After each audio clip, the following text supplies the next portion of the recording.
Omar El-Béchir a annoncé lundi un large remaniement ministériel avec notamment le remplacement des ministres du pétrole et de l'Intérieur. Un remaniement sur fond de crise économique au Soudan.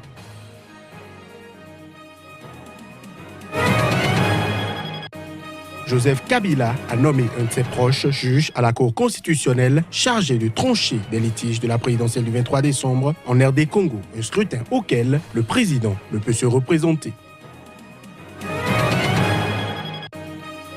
Enfin, quelques 160 000 personnes ont dû fuir leur logement dans les régions anglophones du Cameroun en raison des violences liées au séparatisme anglophone. C'est ce qu'a indiqué ce mardi l'ONU dans un communiqué.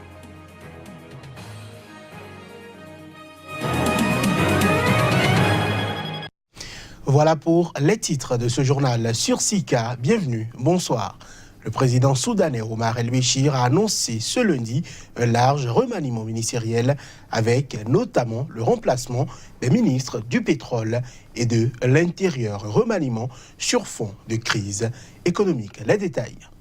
Le remaniement, approuvé par le parti présidentiel du Congrès national dimanche soir, selon l'agence officielle SUNA, intervient quelques semaines après le limogeage par Omar El-Béchir de son ministre des Affaires étrangères qui avait affirmé être dans l'incapacité de payer ses diplomates faute de fonds. Lundi, dans un décret présidentiel, le président soudanais a remplacé les ministres du pétrole, de l'intérieur, de l'agriculture, de la justice et de la jeunesse et des sports, a précisé SUNA, soulignant en outre qu'un nouveau chef de la diplomatie avait été nommé.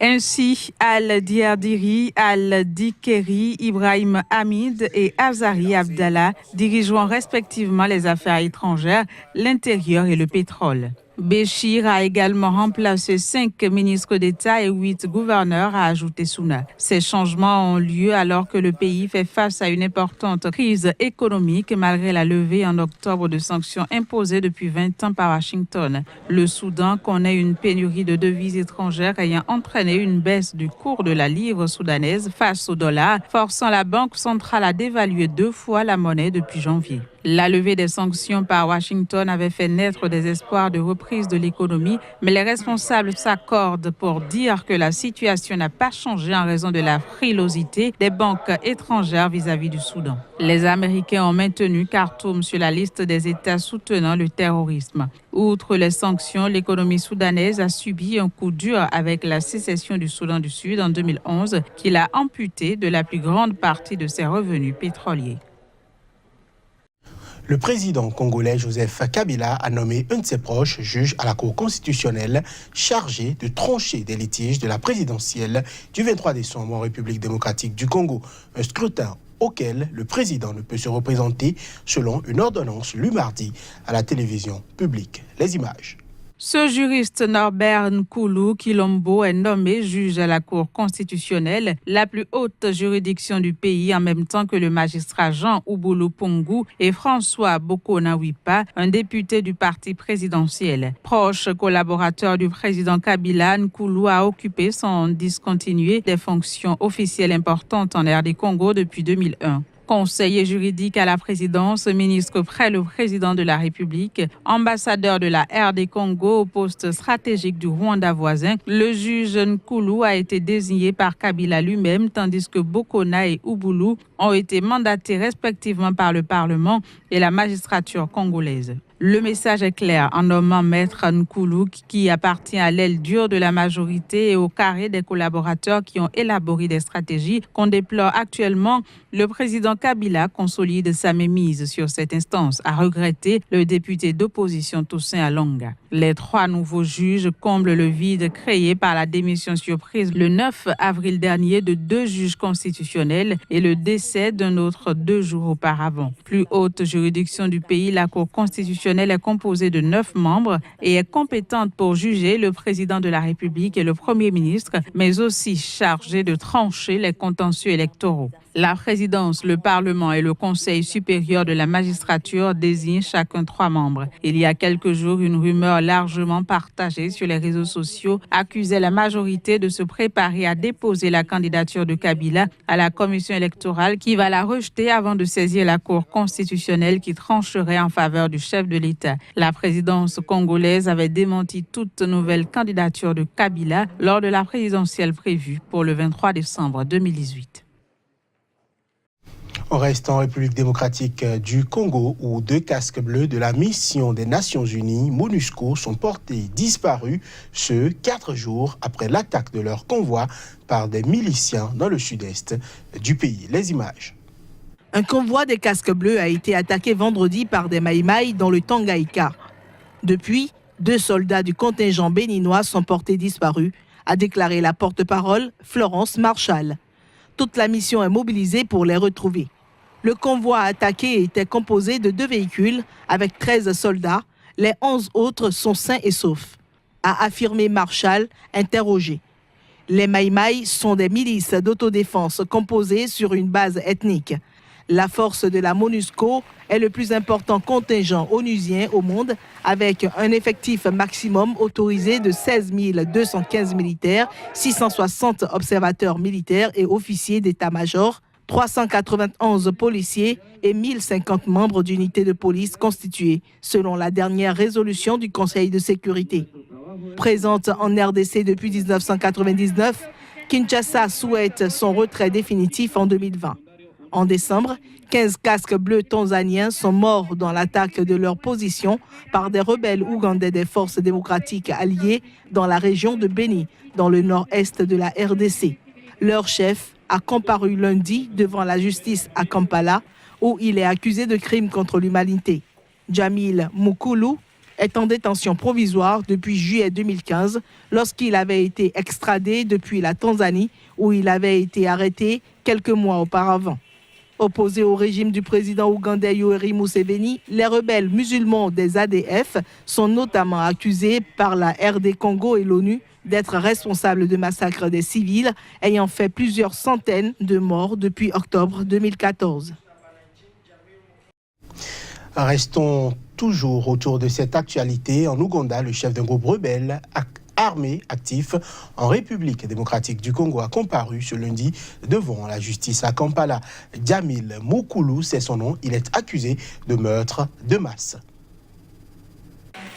Première comparution du chef du groupe rebelle musulman ADF.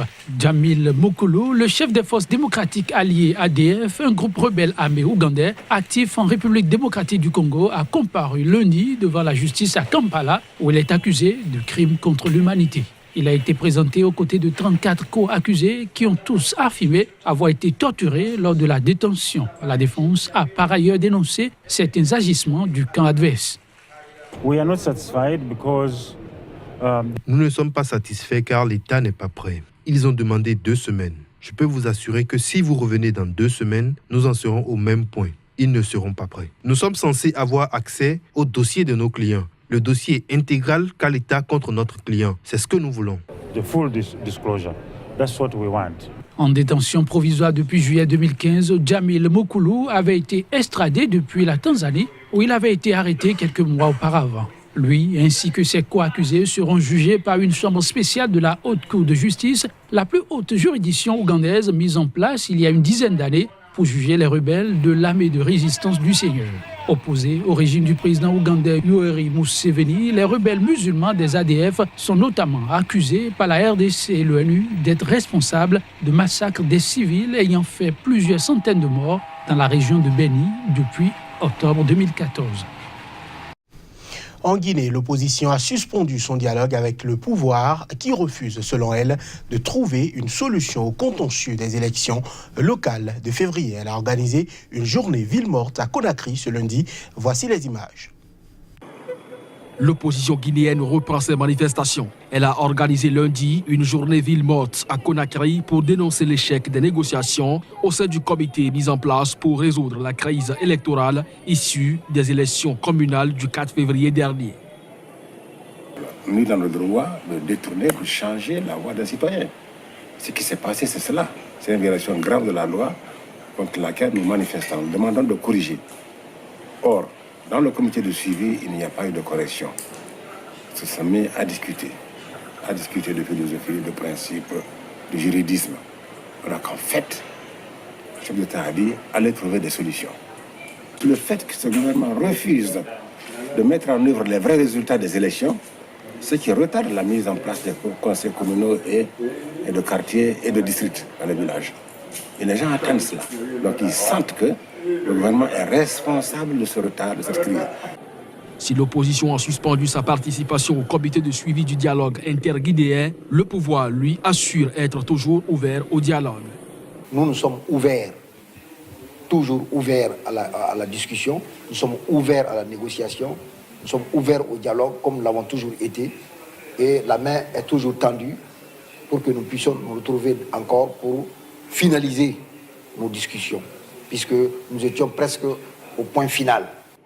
Le président guinéen Alpha Condé et le chef de l'opposition Cellou Dalein Diallo s'étaient rencontrés le 2 avril et étaient convenus d'une série de mesures pour désamorcer la tension née des élections locales du 4 février, notamment par la mise en œuvre de l'accord politique conclu en octobre 2016 entre le pouvoir, l'opposition, la société civile et les partenaires internationaux de la Guinée. Cet accord devait permettre un dialogue pour trouver une solution au contentieux des élections locales de février, officiellement remportées par le camp présidentiel, et la révision des listes pour les prochaines législatives prévues en fin d'année.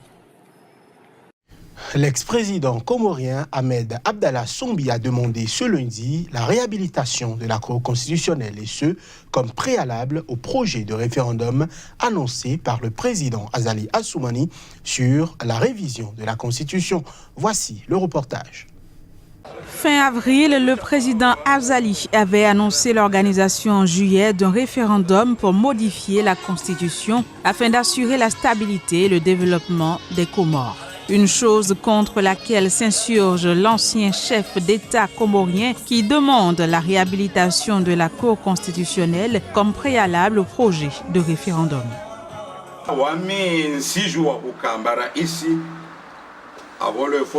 Je ne sais pas si le président a le droit de changer la Constitution, mais celle-ci a des règles. Il ne peut pas faire ce qu'il veut. Tous les Comoriens et les juristes comoriens réclament la réouverture de la Cour constitutionnelle car c'est la seule institution qui a le droit de juger. Si je suis convoqué par la police, la gendarmerie ou la justice, je me présenterai et avec tête reposée, je vais répondre à toutes les questions qu'ils vont me poser, tout comme le jour où la commission parlementaire m'avait convoqué.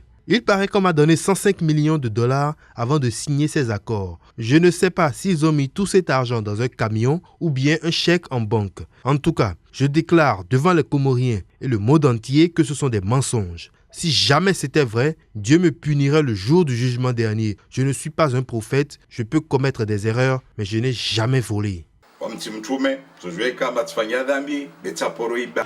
Le président comorien avait pris la décision de suspendre la Cour constitutionnelle, la plus haute juridiction du pays en raison d'un nombre incomplet de juges et transférer provisoirement ses compétences à la Cour suprême. Cette décision avait été qualifiée d'abus de pouvoir par l'opposition comorienne.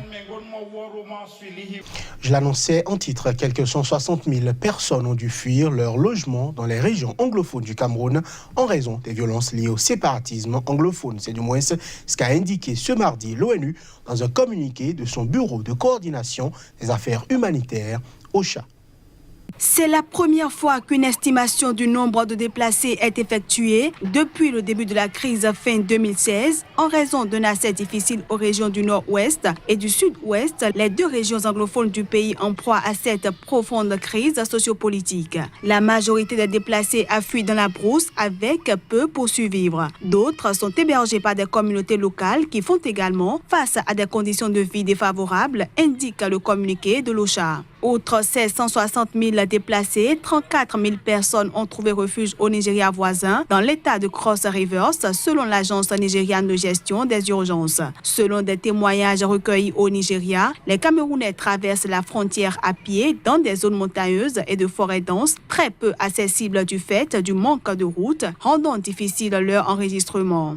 Comme dans tout scénario de conflit armé, la population civile paie les conséquences de la violence, de l'insécurité et de la peur, expliquait en avril dernier le chef de mission de l'ONG Médecins sans frontières suisse au Cameroun. Au nord-ouest et sud-ouest, les combats sont devenus quasi quotidiens entre les forces de sécurité camerounaises, déployées en force par Yaoundé, et des hommes armés se réclamant de forces de restauration d'un État anglophone qui avait éphémèrement vu le jour entre les deux guerres mondiales sous mandat britannique. Vendredi, un homme a été enlevé par des hommes armés à Witikoum dans le nord-ouest, de sources concordantes. Des affrontements ont eu lieu à Bafout le 11 et à Yoki le 12, sans faire de victimes recensées selon des sources concordantes. Selon le Centre de réflexion international Crisis Group, au moins 120 civils et au moins 43 forces de sécurité ont été tuées depuis fin 2016. Le bilan côté séparatiste reste inconnu. Ces derniers sont accusés de multiples enlèvements de fonctionnaires et autres Camerounais francophones, tandis que l'armée est tassée des actions et de brûler des habitations. Et ce sera tout pour ce journal. Merci de l'avoir suivi.